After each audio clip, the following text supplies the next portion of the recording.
All right, so you might not know it if you follow the wrong places for draft analysis, but the 49ers actually got better along the offensive line, as was one of their goals this offseason and entering this draft.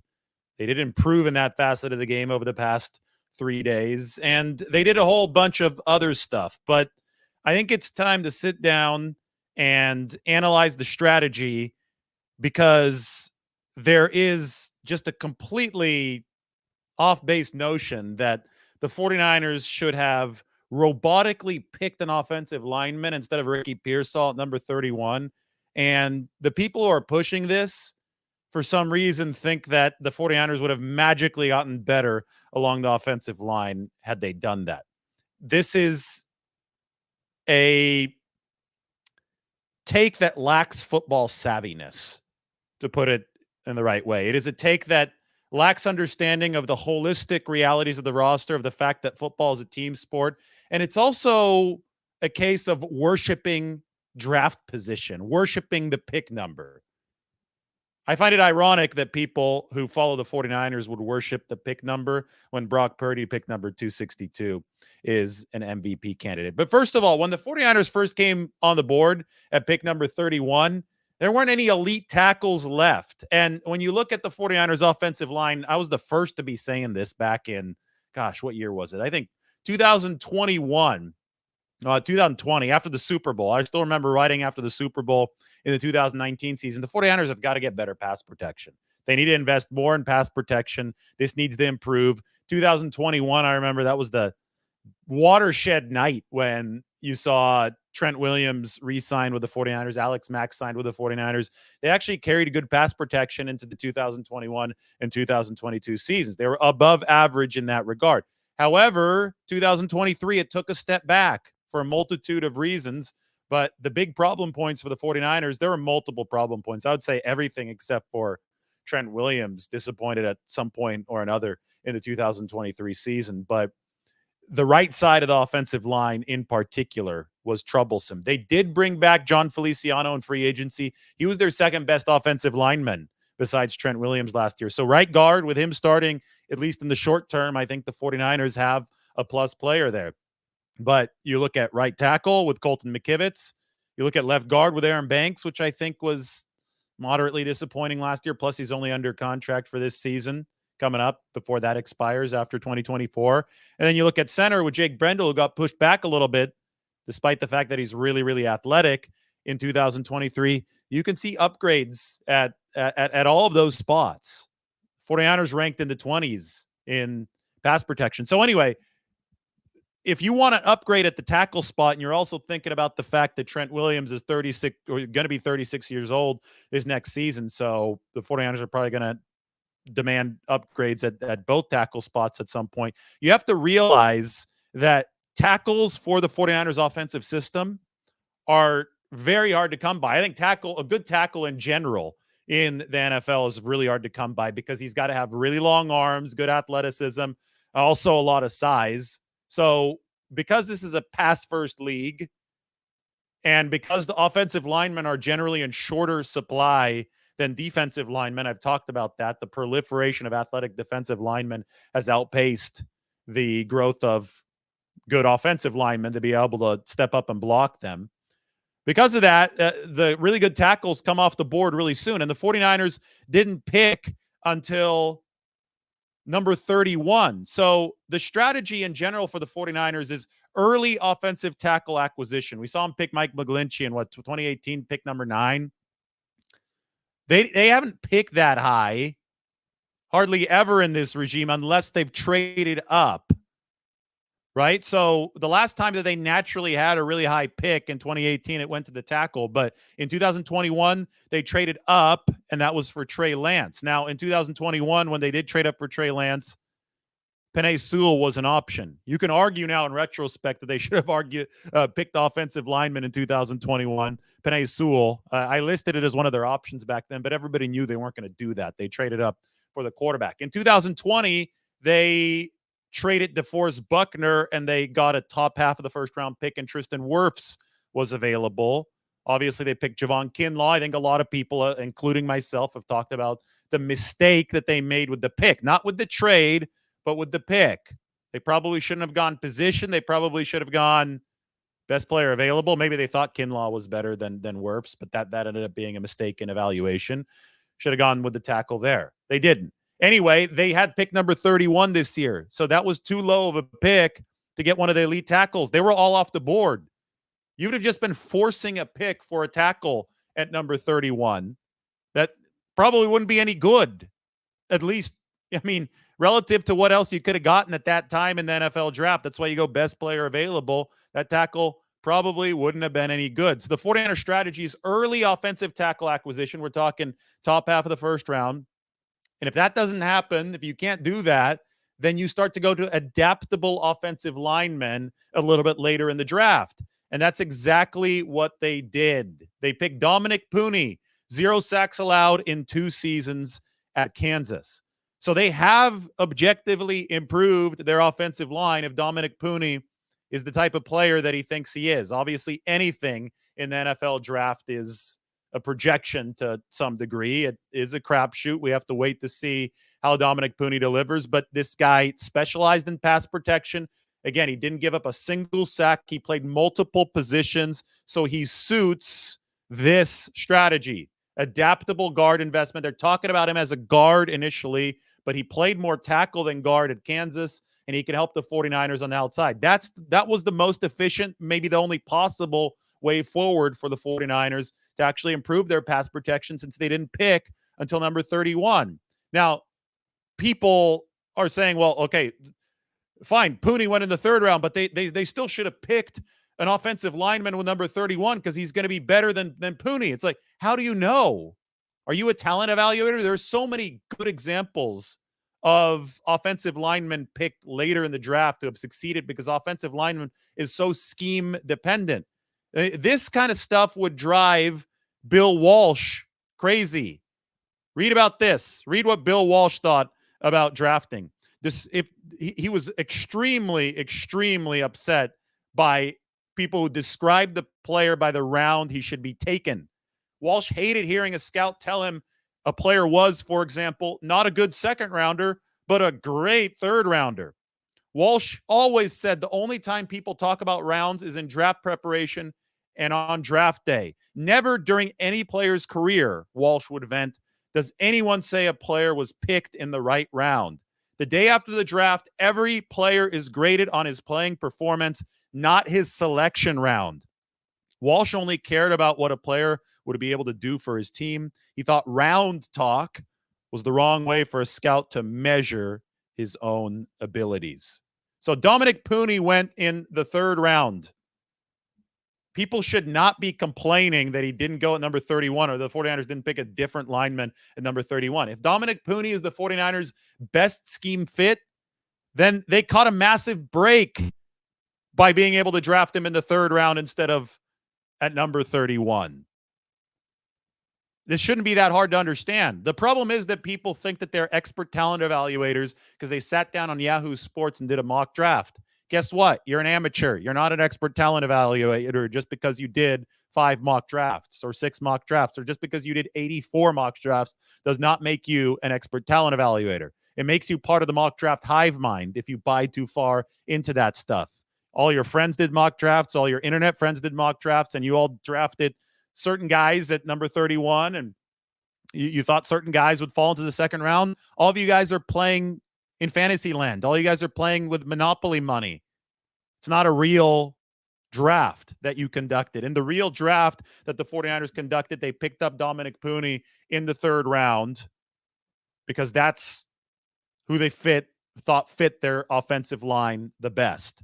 And they know a whole lot more about what fits their offensive line the best than the common person. So you could definitely put it there. As far as Ricky Pearsall in the 1st round, well, here's a novel thought.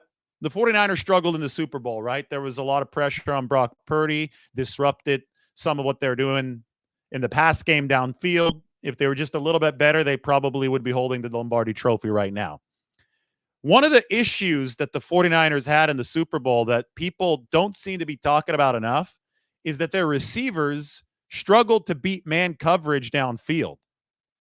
So there are several instances of tape that you could put on where Brock Purdy was pressured. He was able to get a throw off, though, but the throw was incomplete because there was zero separation downfield. L'Jarius Sneed and that Chiefs secondary locked Deebo Samuel up downfield. It was problematic for San Francisco. Everything on a football field is connected. This is a team sport. This is not just offensive line needs to do a better job in a vacuum. If you've got more separation with your wide receivers, Brock Purdy is going to look better even if the pass protection stays constant. Again, I go back to the fact that I was writing about the pass protection and the need to improve way back in 2019. So I'm not late to this party.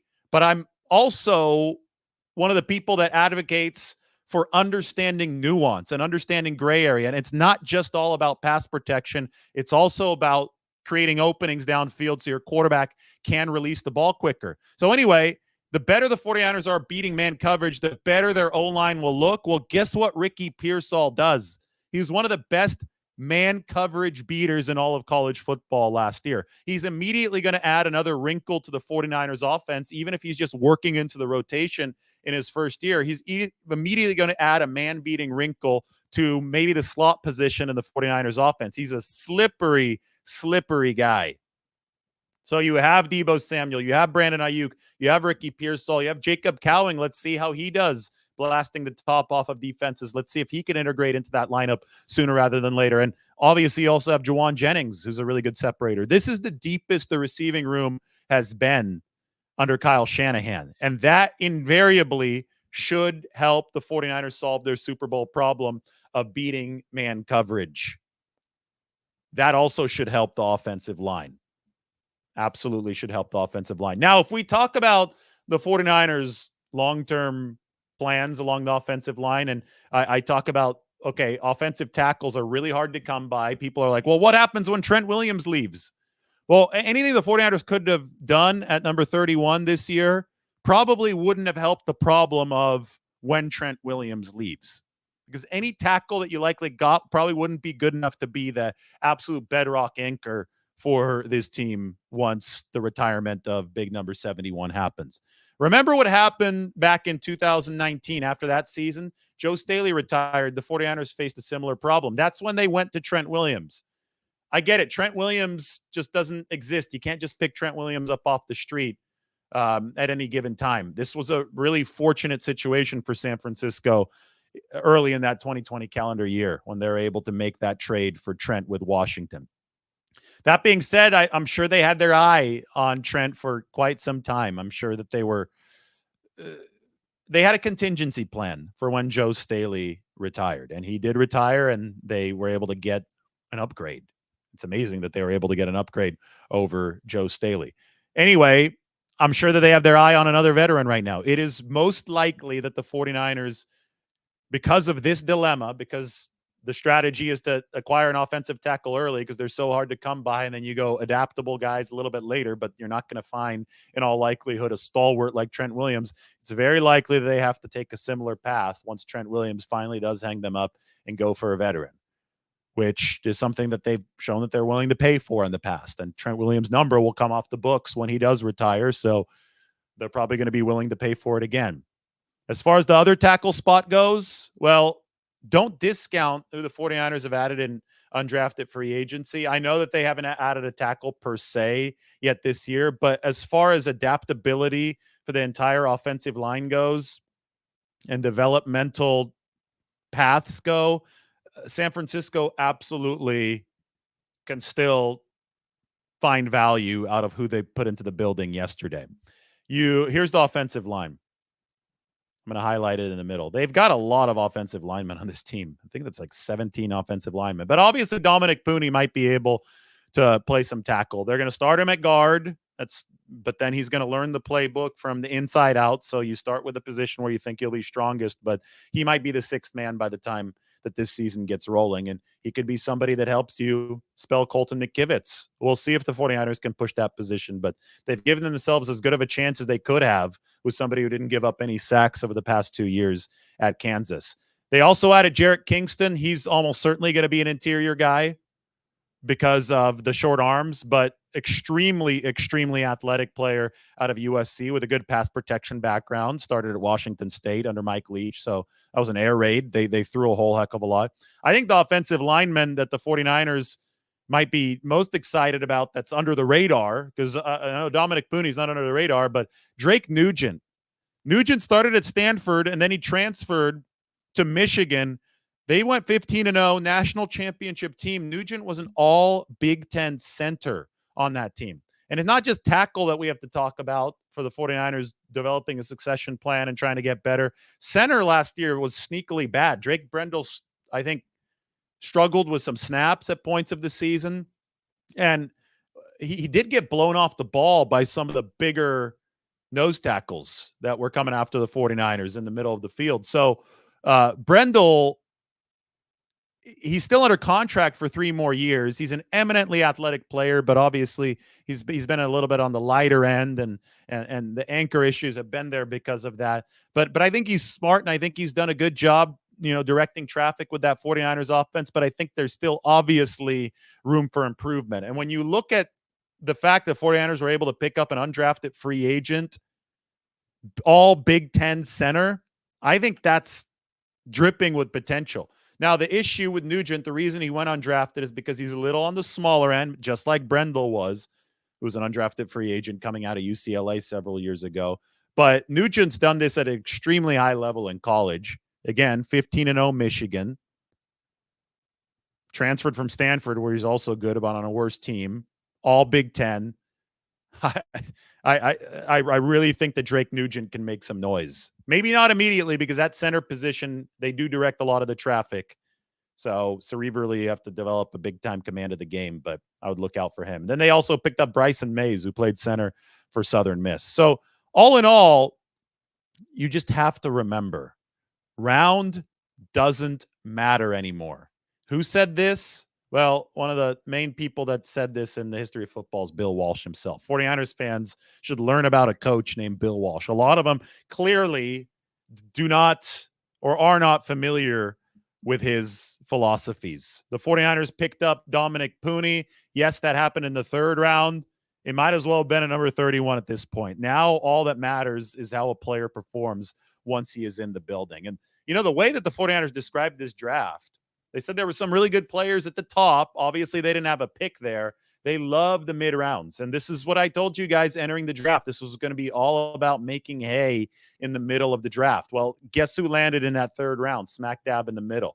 Dominic Pooney out of Kansas. So he's a player the 49ers are looking to help that offensive line, maybe not in a starting role immediately, because they were able to raise that floor enough in free agency by bringing back all the starters. But you develop him so that he could, I think, by day 1, be your 6th man. We'll see. We'll see if that's possible. It sometimes isn't. Obviously, Aaron Banks developed a little bit slower than the 49ers, I think, had initially hoped for. But you bring Dominic Pooney around as a 6th man first, then an interior lineman. You have multiple needs to address. The pass protection wasn't great last year. In a time being, their most efficient way forward, when you do look at it, was probably to help out that offensive line with some better separation ability downfield, get that ball out quicker. It's all connected on a football offense, and that's what the 49ers did. We're going to move this into a 49ers update because some stuff has happened. News continues to trickle in, and as it does, I can give you some of it right now, and then I'll talk about it more over the course of today. But the 49ers, according to Aaron Wilson, their undrafted defensive tackle, Evan Anderson, out of Florida Atlantic, they gave him $280,000 of guaranteed money in his salary. So that's $30,000 in his signing bonus and $250,000 of his base guaranteed for a practice squad spot. Well, I don't want to say a practice squad spot. He's on the 90-man roster. He's an undrafted free agent. He got $280,000 guaranteed. But in all likelihood, because the 49ers have 18 defensive linemen on the 90-man roster right now, which is the most in the Shanahan-Lynch era, in almost all likelihood, Evan Anderson is going to be on the practice squad this year. That money, that's a massive guarantee for an undrafted free agent, $280K. That money very strongly suggests that the floor for Evan Anderson, who's a big big gap stopper. I mean, he's a 320-pound nose tackle type who the 49ers need in the middle. They need somebody who's not going to get pushed around in the middle. I think that their run defense has struggled a little bit because of a lack of that. That money essentially puts the floor at practice squad for Evan Anderson. If you're wondering who Evan Anderson is, he's the guy that flipped into his pool yesterday. And now the fact that Evan Anderson flipped into his pool yesterday makes a whole lot more sense because, well, he was extremely happy that he got $280,000 guaranteed even as an undrafted free agent. I wish I could find the video. I had it yesterday. I don't think that I have it again. Maybe you do. No, I don't think I have it at this moment. Evan Anderson flipping into his pool at 320 pounds. To me, that was impressive to watch. I enjoyed it. We might have it here. No. Unfortunately, we don't. Maybe Mike can send it to me again. Oh, Mike has it. Mike always comes through. Mike always comes through. Isn't Mike great? Everybody give Mike a round of applause. All right. So now we have it.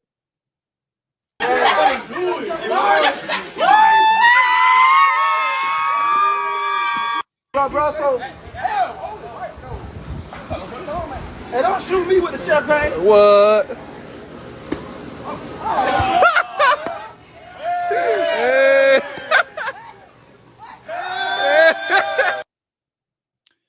So there's Evan Anderson hopping into the pool. More of a 49ers update. This is going to my Twitter. You could see the Anderson money from Aaron Wilson at the above. I got a quote from 49ers undrafted running back Cody Schrader. I'm doing a lot of my research on some of these UDFAs today.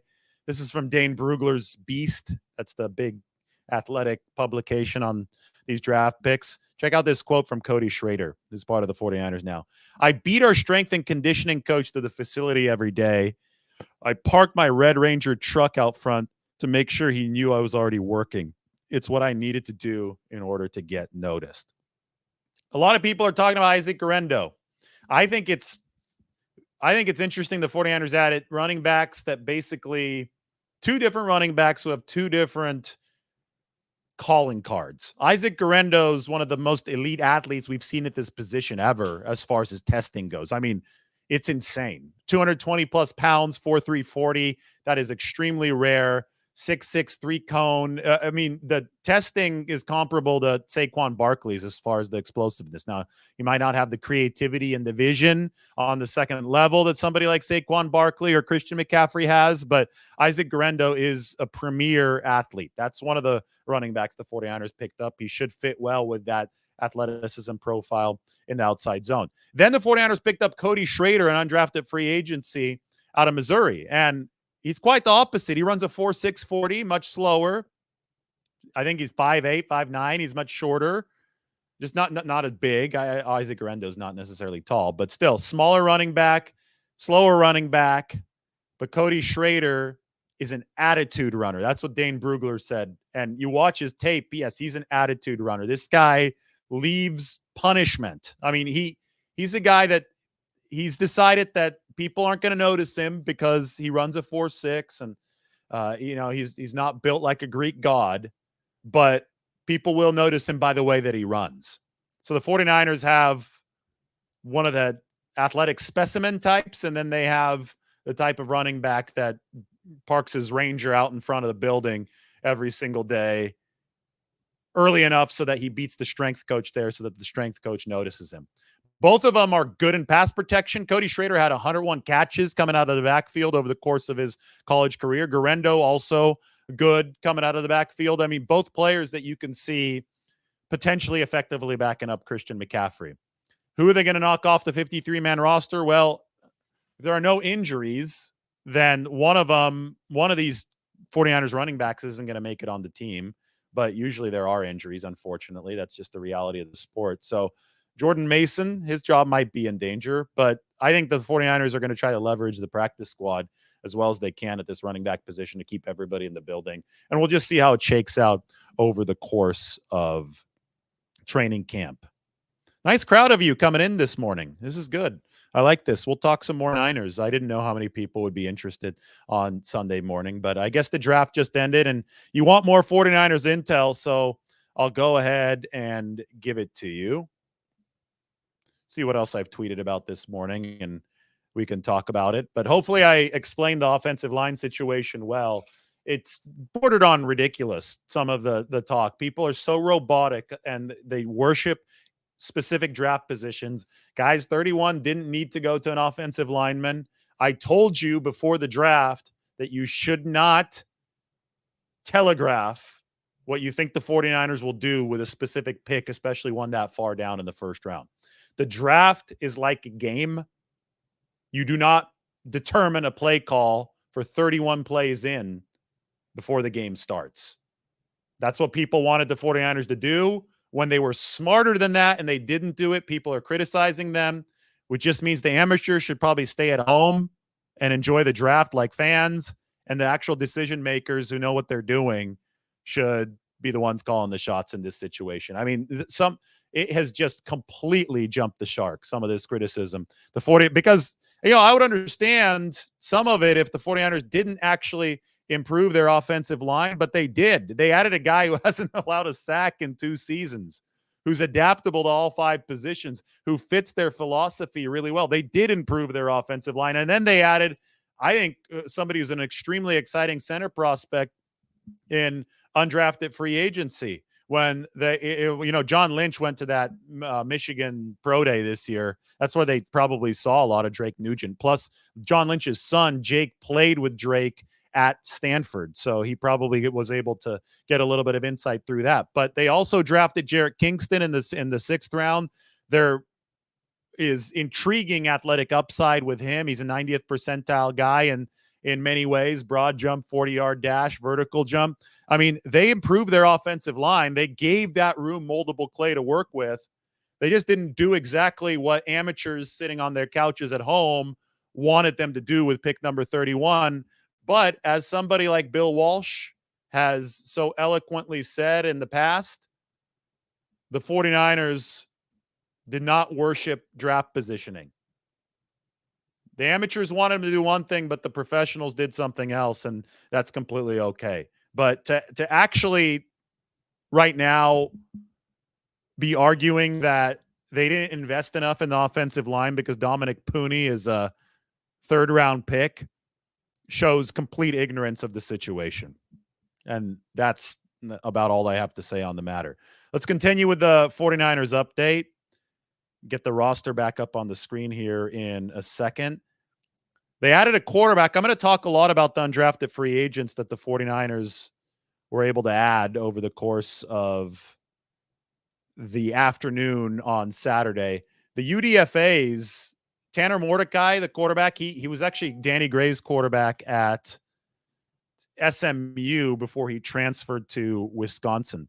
So I think Mordecai is, athletically, the 49ers just went after it in this draft. It looks like they want for super high upside players as far as their testing scores. Mordecai runs a 4.52 40. I just watched tape of a 63-yard touchdown run on a read option at SMU, ran away from the whole defense. It's going to be an intriguing push of Brandon Allen during this offseason because, as you remember, Brock Purdy was a 4th-string quarterback when he entered the system in 2022, and he beat out Nate Sudfeld for the 3rd spot, was able to stay in the building, and that's what gave him a shot. So as far as Mordecai goes, the 49ers don't want to be wasting their time. They don't want to just have a guy in there that's a body to be able to handle the practice reps, which they need. They need that 4th quarterback in the room over the offseason. It comes in handy for them. But I think that they want everybody in that room competing. They want legitimate shots for these players. And Mordecai's athleticism, his touch on some of these deeper throws, he had a lot of them thrown to some speedy receivers at SMU, and then he moved to the Big Ten in Wisconsin. But he showed some nice touch. Should give him a shot against Brandon Allen in this offseason. So he's an underdog, that's for sure. But Tanner Mordecai, he's got some guts. I mean, he was a gutsy player. He ran the football. He has athleticism. I'll talk about him a little bit later today. Really intriguing pickup for the 49ers in undrafted free agency. Otherwise, I mean, we talk about this roster as a whole. There's a lot of talk about 2025 being an inflection point for the 49ers, which I agree, at least as a potential inflection point. I think Mike Silver did a good job at his article yesterday talking about 2025 and 25 being that moment where the 49ers might have to officially transition from the rookie contract era, rookie QB contract era to the pay Brock Purdy era. And there's going to be some difficult decisions to make roster wise. We already saw some difficult decisions now because unused cap space carries over from year to year. So the more you save now, the more you save later. We saw the Eric Armstead pay cut request from the 49ers, and obviously that led to the Eric Armstead release. We saw that to begin free agency this year. That saved the 49ers money heading to next year. I don't think that the trade rumors regarding Deebo Samuel and Brandon Ayuk were nothing. I think it was always highly unlikely that the 49ers would trade either of those two players. But the fact that San Francisco is openly acknowledging that that was a possibility, as was the case from John Lynch and Kyle Shanahan, means that John Lynch and Kyle Shanahan are leaving no stone unturned. And that's the sign of a good front office. They should leave no stone unturned. They should be in a position where they're looking at their most expensive contracts, finding a way to be more cost efficient on the roster, but also balancing the interests of the present. And that is, these guys need to go win a damn Super Bowl. These guys need to kick the door down and finally beat the Chiefs.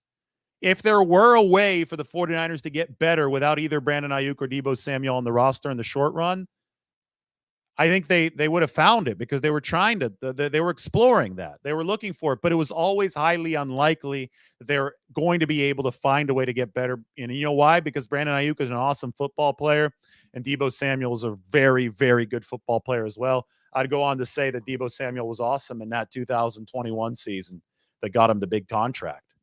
And they might see a little bit more of that. Tim Kawakami today wrote, it's essentially a contract year for Deebo Samuel now. It is. He's got 2 more years of team control left. The money is guaranteed here in 2024, but it's not guaranteed anymore in 2025. So Deebo Samuel's playing for a contract. Brandon Ayuk, as it stands right now, is playing for a contract. I mean, if they don't reach an agreement with Brandon Ayuk that's suitably financially efficient for the long term, they can have him play on the 5th-year option. And it would be a contract year for him as well. So the NFL is cutthroat. The 49ers situation's cutthroat. They've added Ricky Pearsall.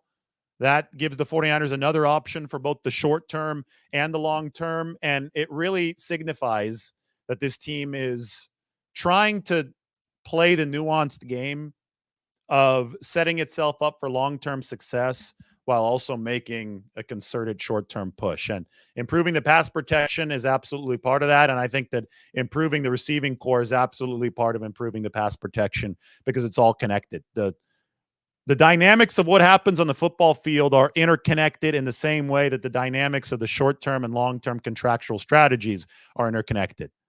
Ricky Pearsall can help you now, and he can help you maybe even more later. You would hope that he would develop over time. Meanwhile, you look at the roster in its totality when you talk about improving pass protection. You improve the receiving core, you improve the offensive line, which they did with Dominic Pooney, and you try to, and maybe even more. Again, don't discount the undrafted free agents. You have to continually bring talent into the building, and that's what the 49ers are doing. Following that strategy, early offensive tackle acquisition, mid-round adaptable guard investment.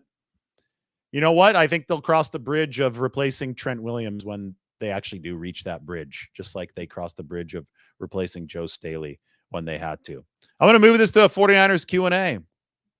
Good times here on Sunday morning. I'm headed to an exciting place tonight. Can you guys guess where I'm headed to on my travels next? You can guess in the comment section.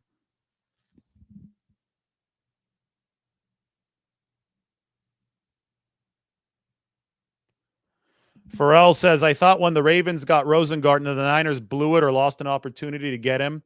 And then they moved back and got Pooney since they didn't move up.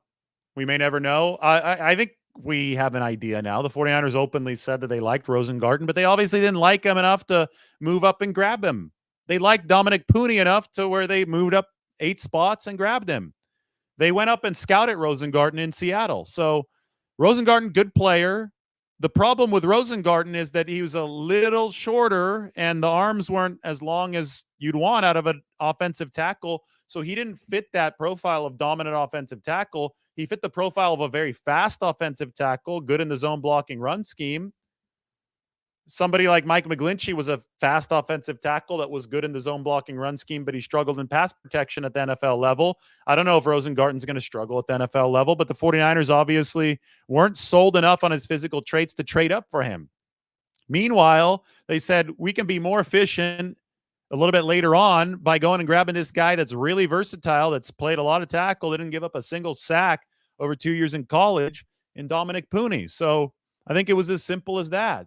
You know, people get married to the idea of a name on a team and they think that's going to solve all the problems because that might be what they do in Madden when they're playing a video game. It's not a video game. You've got to be a little bit more nimble with how you operate through the NFL draft.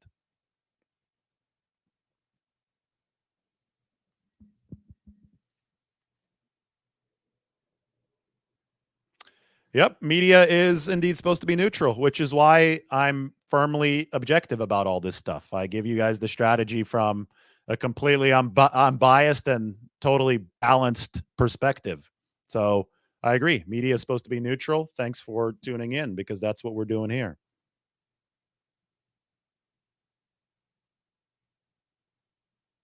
You saw my barbecue restaurant last weekend. Which one? Sam's? My burger spot? Let me know which one.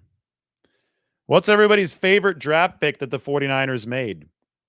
I personally don't have favorites. I just analyze the strategy of the 49ers picking each guy up. I really, really am intrigued by Malik Mustafa because I think he's just a hunter. I mean, he's so good in run defense. He's kind of a missile up there. I don't think he's terrible in coverage either. I think he's got some good range. But that's an intriguing one to me that I think has gone a little bit under the radar. And Tatum Bethune, I mean, this guy just hits. 7th round pick hits. The hips, are they fluid enough to be a good linebacker in coverage? I don't know. That's why he dropped to the 7th round. That's why nobody picked him up earlier. But this guy hits. He's not afraid to be an enforcer. I think every team needs one of those players.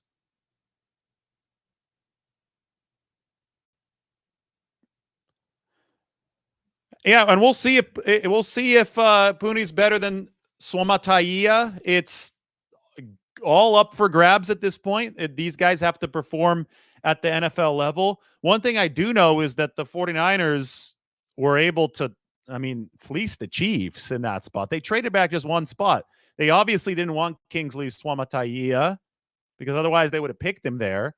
For just one spot to trade back, the 49ers were able to trade up an entire round later on. It was a 5th, 6th pick swap. So they got a 5th round pick instead of a 6th round pick from the Chiefs for trading back one spot there in that 2nd round. Then the 49ers got Renardo Green with that pick right after the Chiefs picked Swamataia. And then the 49ers went Dominic Pooney in the 3rd round. So that was a high value trade for the 49ers. They actually were able to use that 5th round pick that they got in a package for Isaac Guerendo. They traded 2 5th round picks up to get Isaac Guerendo in the 4th. So a little bit of draft maneuvering there for the 49ers, but definitely on a value scale, they came out ahead of the Chiefs with those maneuvers.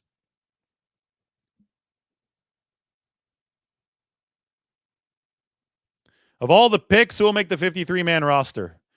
It's going to be tough. It's going to be tough to make that roster. I think the first 5 or 6 of them have a decent shot at it, which is a win in itself. And we'll see if the 49ers are able to see that happen. But training camp, you got to earn your spot on this football team.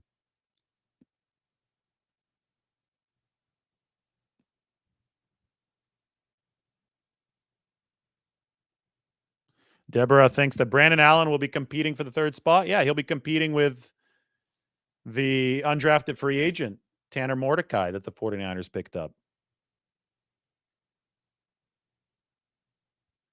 Mike Kenny, to hell with mock drafts. 49ers draft for their scheme. It works. Yes, they have the most talented roster in football. They're doing a lot right when they draft. And the draft is a crapshoot.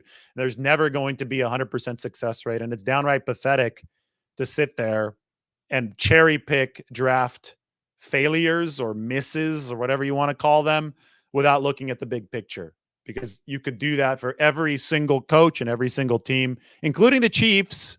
They missed on the draft too in the history of football. The Chiefs just happen to have Patrick Mahomes, who's really good at winning Super Bowls, and the 49ers are trying to get to that level. Brock Purdy trying to kick the door down and get to that level. 49ers, I think, are doing a good job moving in the right direction at this point.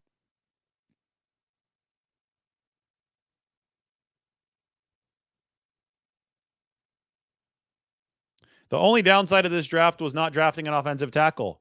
Was it, though? Would you rather have the 49ers forced a drafting of an offensive tackle? I mean, Dominic Pooney played offensive tackle, by the way, at Kansas. They're just looking at him as a guard at first, but they see him as a potential 5-position player.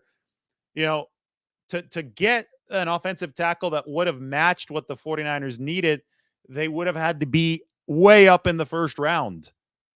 So Roger Rosengarten is somebody they liked, but not quite enough. They obviously didn't like Swama Taia maybe at all, because they traded back out of that pick one spot to let the Chiefs get him. So you don't force picks. This is a talent acquisition business. You acquire as much talent as possible. You're inherently not going to acquire a lot of talent if you're forcing picks just to match a position.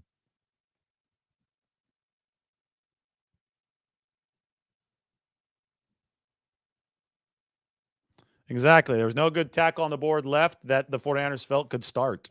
Sometimes it's just the reality of the draft. I think a lot of people play video games too much. I think that they're able to doctor things in like a Madden franchise mode to a level that just isn't realistic in the actual NFL draft.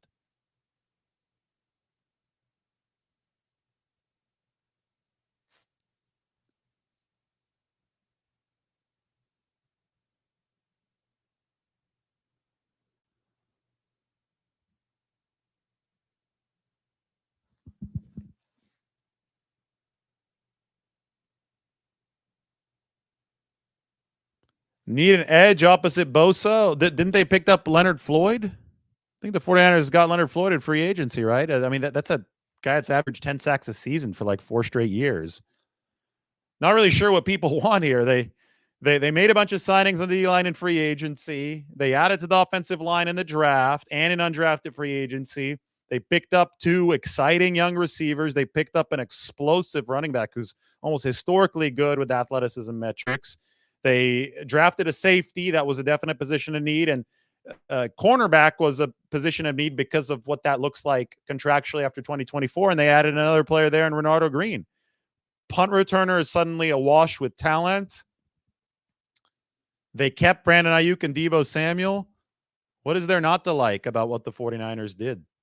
I mean, now we have to see it play out, but to sit here and be like, oh, they didn't do this, they didn't do that, is just objectively disconnected from reality. We're here for the objective reality. That's what this analysis is about.